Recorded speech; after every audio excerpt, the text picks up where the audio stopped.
जय हिंद दोस्तों लंबे समय से एक बात रह रहकर चर्चा में आती है और मीडिया का एक बड़ा वर्ग भी, राष्ट्रीय भी और अंतर्राष्ट्रीय भी, बार बार इस बात को उठाता है कि क्या चीन ताइवान के ऊपर हमला करके कब्जा करने की फिराक में है। क्या चीनी सेना उसके लिए प्रिपेयर कर रही है। क्या चीन की सत्तारूढ़ सीसीपी ने, चाइनीज कम्युनिस्ट पार्टी ने मानस बना लिया है कि अब ताइवान पर कब्जा करना है। और इन सब बातों को प्रबलता मिलती है क्योंकि एक आर्टिकल ताइवान न्यूज में छपा और उस आर्टिकल का जो शीर्षक था वह शीर्षक है China deploys DF-17 hypersonic missiles across from Taiwan to prepare for invasion. इसका मतलब यह हुआ कि चीन ने DF-17 जो हाइपरसोनिक मिसाइल्स है उनका डिप्लॉयमेंट कर दिया है ताइवान के ऊपर आक्रमण करने के लिए। और इसका भी जो सोर्स आया वह सोर्स आता है चीनी अखबार मूल्यतः जो कि हांगकांग से निकलता है, जिसका नाम है south China morning post. Basically Alibaba group का अखबार है यह। और चूंकि अलीबाबा जो ग्रुप है वह चीन का एक बड़ा बिजनेस ग्रुप है तो डेफिनेटली उसकी लिंकेज है चाइनीज कम्युनिस्ट पार्टी से। तो कहीं ना कहीं सरकार की तरफ से जब अनुमति मिली है या कुछ इशारा हुआ है तभी उसने लिखा है।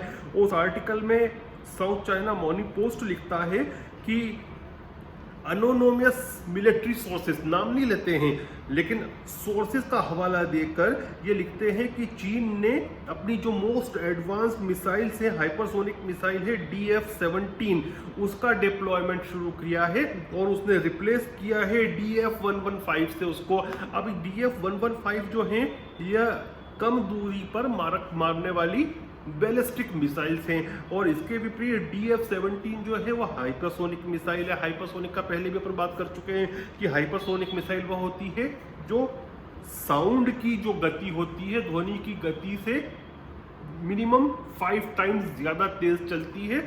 और उसको मानते हैं कि ध्वनि की गति होती है 1 मैक, तो 5 मैक और उससे ज़्यादा 5 मैक एंड अबोव जो हथियार चलता है, जो व्हीकल चलता है या जो मिसाइल चलती है उसको कहते हैं हाइपरसोनिक। तो इन्होंने, चीन ने अपनी जो ट्रेडिशनल मिसाइल्स थी, बैलिस्टिक शॉर्ट रेंज मिसाइल थी, उसको रिप्लेस किया है DF-17 हाइपरसोनिक से। वो कहाँ पे किया है? जो चीन की प्रोविंसेस हैं ज़ीजियांग और फुजियान की, जो कि बिल्कुल लगी हुई है, एक तरह से कह सकते हो कि बिल्कुल कम दूरी पर वो दोनों तरफ आ जाते हैं ताइवान के। मैं थोड़ा आपको मैप में दिखाने की कोशिश करता हूँ यदि आप देख सके तो। देखिए ये है ताइवान, ये है ताइवान स्ट्रेट और ये है फुजियान का प्रांत और ये है ज़ीजियांग का प्रांत। तो इन दोनों को आप देखिए तो ताइवान को दोनों तरफ से, ऊपर नीचे दोनों तरफ से कवर करते हैं यह। तो इन दोनों प्रांतों में चीन ने अपनी जो ट्रेडिशनल बैलिस्टिक मिसाइल थी शॉर्ट रेंज की, उसको बदल दिया है किससे? हाइपरसोनिक मिसाइल से। और इससे ये लगता है कि जो पीपल्स लिबरेशन आर्मी है वह शायद अटैक करने की कोशिश कर रही है या मानस बना चुकी है ताइवान पर। और कनाडा की एक डिफेंस रिसर्च संस्था है, डिफेंस रिव्यू संस्था है, वह भी उसका नाम है कानवा डिफेंस रिव्यू, थिंक टैंक है बेसिकली। उसने सैटेलाइट इमेजेस को भी कंपैरिजन किया है पहले के और अभी के, और उसमें यह दिखाते हैं कि जो रॉकेट फोर्स है चीन की, उसने काफ़ी सारा एक्सपांशन किया है इन दोनों प्रांतों में। तो इन सब चीज़ों को यदि देखें तो साफ साफ नज़र यही आता है कि चीन आक्रमण करने वाला है संभवतः ताइवान पर। साथ में चाइना ने जो उसकी साउथ ईस्ट चाइना की जो टेरिटरी है उसमें उसने S-400 रशियन जो एंटी एयरक्राफ्ट मिसाइल से उसका भी डिप्लॉयमेंट किया है।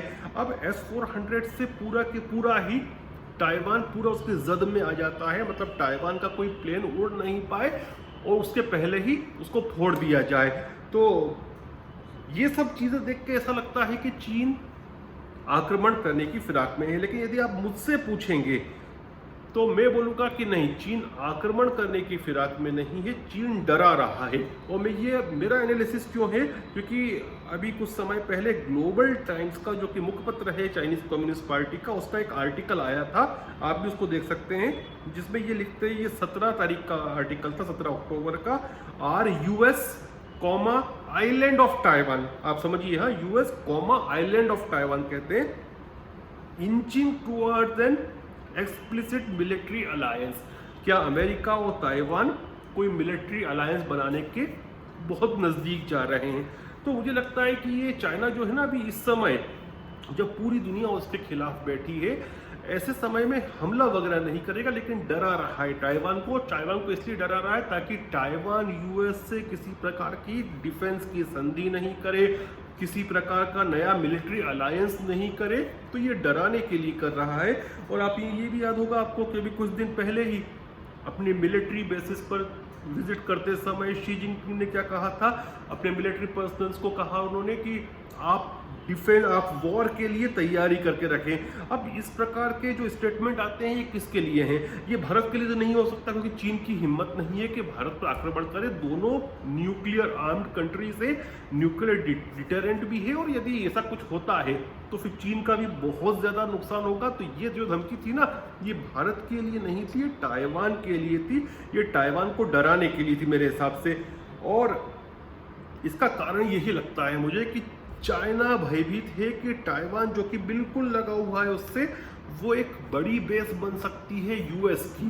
तो ताइवान ऐसा कोई काम नहीं करे और यूएस से थोड़ी दूरी बनाकर रखे या दूरी बनाए, इसके लिए ये चाइना ताइवान को डरा रहा है, चाहे मिसाइल्स का डेप्लॉयमेंट करके, चाहे एंटी एयरक्राफ्ट सिस्टम का डेप्लॉयमेंट करके, चाहे आर्टिकल्स लिखवाकर, या खुद शी जिनपिंग द्वारा इस प्रकार के वक्तव्य दिलवाकर।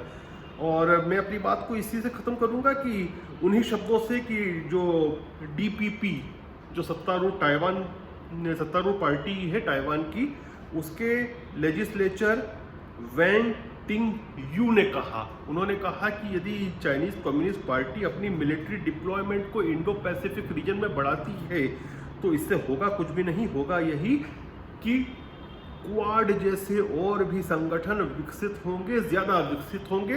तो इसी संदेश के साथ मैं भी अपनी बात को अंत करता हूँ, लेकिन मेरा बस यही मत है कि चाइना ताइवान पर भी अटैक नहीं करेगा।